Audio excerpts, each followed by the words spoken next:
Here's a quick recap of today's price action. Now, coming into the day, I had a very neutral bias. We are delivering from a 4-hour bullish for value gap and discount of this dealing range, where we've now started to displace higher, creating more high time frame bullish PDAs that are continuing to get used to continue the move higher. You can see that we do have these session relative equal lows down here. So if price is going to be bearish, then this is a beautiful draw on liquidity. And if price is going to be bullish, then I want to target these data highs left from PM session from yesterday.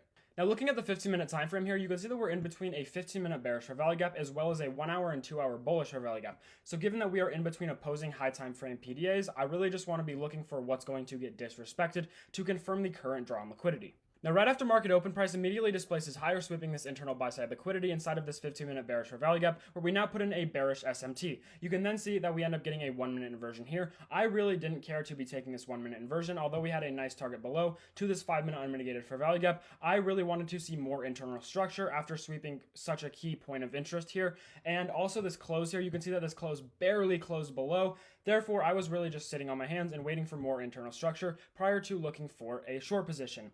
Now, shortly after, you can see that this ends up retracing higher here and almost gets stopped out here. What I was looking for here is for some sort of internal bearish SMT. If we were to get that, then I was very confident in taking a short position if we were going to displace lower from there. As you can see, we never ended up SMTing or remanipulating this low, and then we got the CISD. I was honestly too focused on looking for internal remanipulation here that I just wasn't ready when we ended up getting this CISD here. Overall, I think this was definitely the best setup of the day. I think this is exponentially better than taking this first inversion here at 940. I think with this CISD, the internal model here is just extremely clear, and as you can see, this ends up running to full take profit.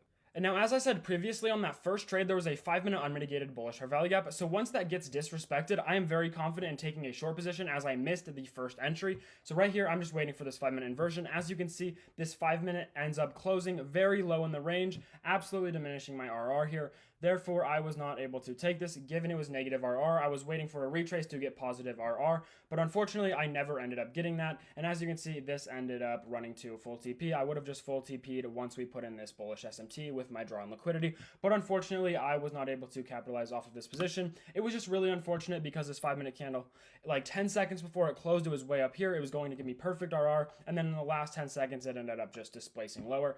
Therefore, I was not able to take this position. And then after that, pretty much what we've done is we have a bearish SMT at the highs. We now have a bullish SMT at the lows. So buy side and sell side liquidity of SMTs, and I really just think we're going to be range bound for the rest of the session. Therefore, at this point in time, I kind of just accepted the fact that I missed and wasn't able to capitalize off of the opportunities that the market gave me. We really just had extremely choppy price action for the rest of the session here with no clean narrative and no clear intent.